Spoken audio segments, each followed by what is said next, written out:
Murder mystery, Trirashmi का काला साया। गंगापुर की वो स्याह रात। नासिक की वो रात असामान्य रूप से शांत थी। गंगापुर बांध यानी गंगापुर डैम के किनारे टेंट सिटी में ठंडी हवाएं चल रही थीं। प्रोफेसर नवनाथ शिंगवे, जो एक स्वशिक्षित खगोल शास्त्री थे यानी एस्ट्रोनॉमर थे, अपने कीमती टेलीस्कोप के साथ अकेले थे। वे बृहस्पति के चंद्रमाओं का अध्ययन करने के लिए यहाँ आए थे, जहाँ आसमान इतना साफ था कि तारे आंख मारते हुए महसूस होते थे। रात के करीब 3 बज रहे थे। प्रोफेसर अपनी डायरी में कुछ नोट कर ही रहे थे कि अचानक उनके पीछे सूखी पत्तियों पर किसी के चलने की आहट हुई। उन्होंने मुड़कर देखा, लेकिन वहां केवल डगमगाते पेड़ों की परछाइयां थीं। इससे पहले कि वे कुछ समझ पाते, एक भारी वस्तु उनके सिर पर लगी और सब कुछ अंधेरा हो गया। पांडव लेनी का सन्नाटा। अगली सुबह जब सूरज की पहली किरणें त्रिरश्मि पहाड़ियों पर पड़ी, तो एक चरवाहे ने गुफा संख्या 18 के मुख्य द्वार पर प्रोफेसर का शव देखा। ये गुफा एक प्राचीन चैत्य है। प्रोफेसर की आंखें फटी हुई थीं, मानो उन्होंने मौत से ठीक पहले कोई भयानक सच देख लिया हो। इंस्पेक्टर विक्रम घटनास्थल पर पहुंचे। उन्होंने देखा कि प्रोफेसर के गले पर गहरे नीले निशान थे। स्पष्ट रूप से गला घोंटने का मामला लग रहा था। वहां मौजूद भीड़ में फुसफुसाहट शुरू हो गई कि ये त्रिरश्मि का श्राप है, क्योंकि स्थानीय मान्यताओं के अनुसार इन गुफाओं में पांडवों का वास था। लेकिन विक्रम अंधविश्वास पर नहीं, साक्ष्यों पर विश्वास करते थे। दाल में कुछ काला है। विक्रम ने तुरंत पंचनामा तैयार करवाया और घटनास्थल को येलो टेप से सुरक्षित कर दिया। जांच के दौरान उन्हें 3 मुख्य संदिग्ध मिले। समीर कुलकर्णी, एक बड़ा बिल्डर जो गंगापुर बांध के पास रिजॉर्ट बनाना चाहता था, लेकिन प्रोफेसर पर्यावरण के नाम पर उसका रास्ता रोक रहे थे। वो एक किंगफिशर यानी जालसाज के रूप में कुख्यात था। 2 आदित्य, प्रोफेसर का युवा सहायक। वो अक्सर प्रोफेसर की रिसर्च चुराने की कोशिश करता था। विक्रम को उसकी आंखों में अपराध बोध दिखा।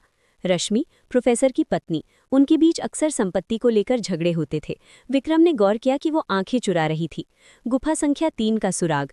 विक्रम ने गुफा संख्या 3 गौतमी पुत्र विहार की बारीकी से जांच की। वहां उन्हें पत्थर की दरार में फंसा हुआ एक छोटा सा सोने का कान का बुंदा मिला। ये बुंदा रश्मि का नहीं था। तभी पोस्टमार्टम रिपोर्ट आई, जिसने सबको चौंका दिया। रिपोर्ट के अनुसार प्रोफेसर की मृत्यु गला घूंटने से नहीं, बल्कि पॉइजनिंग से हुई थी। उनके शरीर में एक ऐसा जहर पाया गया था जो कॉफी या चाय में मिलाकर दिया गया था और जिसका असर 4-5 घंटे बाद होता है। गले पर मौजूद निशान तो केवल गुमराह करने के लिए मौत के बाद बनाए गए थे। विक्रम ने सभी को थाने बुलाया। उन्होंने आदित्य से कड़ाई से पूछताछ की। आदित्य टूट गया और बोला, सर, मैंने उन्हें गुफा में गिरते हुए देखा था। मैं उनकी रिसर्च फाइल लेने गया था, लेकिन जब मैं पहुंचा भी मर चुके थे। मैंने डर के मारे उनके गले पर निशान बना दिए ताकि सबको लगे कि किसी ने बाहर से आकर हमला किया है। लेकिन असली हत्यारा आदित्य नहीं था। विक्रम ने अचानक रश्मि की ओर मुड़कर कहा, मिसेस शिंगवे, वो कान का बुंदा आपका नहीं, बल्कि माया का है, समीर कुलकर्णी की पत्नी का। पूरा कमरा शांत हो गया। विक्रम ने खुलासा किया कि प्रोफेसर को अपने सहायक और पत्नी दोनों के धोखे का पता चल गया था, लेकिन हत्या रश्मि ने नहीं की थी। समीर और रश्मि मिलकर प्रोफेसर को रास्ते से हटाना चाहते थे। रश्मि ने प्रोफेसर की रात की कॉफी में जहर मिलाया था, लेकिन उसे नहीं पता था कि प्रोफेसर ने अपनी अंतिम चाल पहले ही चल दी थी। प्रोफेसर को अपनी बीमारी और अपनी पत्नी के इरादों का पहले ही पता चल गया था। उन्होंने उस रात खुद ही वो जहर पिया था, लेकिन उससे पहले उन्होंने अपने टेलीस्कोप के डिजिटल कैमरे में रश्मि और समीर की बातचीत रिकॉर्ड कर ली थी। उन्होंने जानबूझकर अपनी मौत के लिए पांडव लेनी को चुना, ताकि आदित्य, जो वहां रिसर्च चोरी करने आने वाला था, वो भी इसमें फंस जाए। उन्होंने एक सुसाइड नोट अपने टेलीस्कोप के लेंस के पीछे छिपाया था, जिसे विक्रम ने ढूंढ निकाला। प्रोफेसर ने लिखा था, मैं शांति से मरना चाहता था, लेकिन उन लोगों को सजा दिलाकर जो वफादारी का नाटक करते हैं। रश्मि ने जहर दिया था, लेकिन प्रोफेसर ने उसे स्वेच्छा से स्वीकार किया ताकि वो एक मर्डर मिस्ट्री बन जाए और अपराधी पकड़े जाएं। पाप की कमाई और धोखे की योजना का अंत हमेशा विनाशकारी होता है।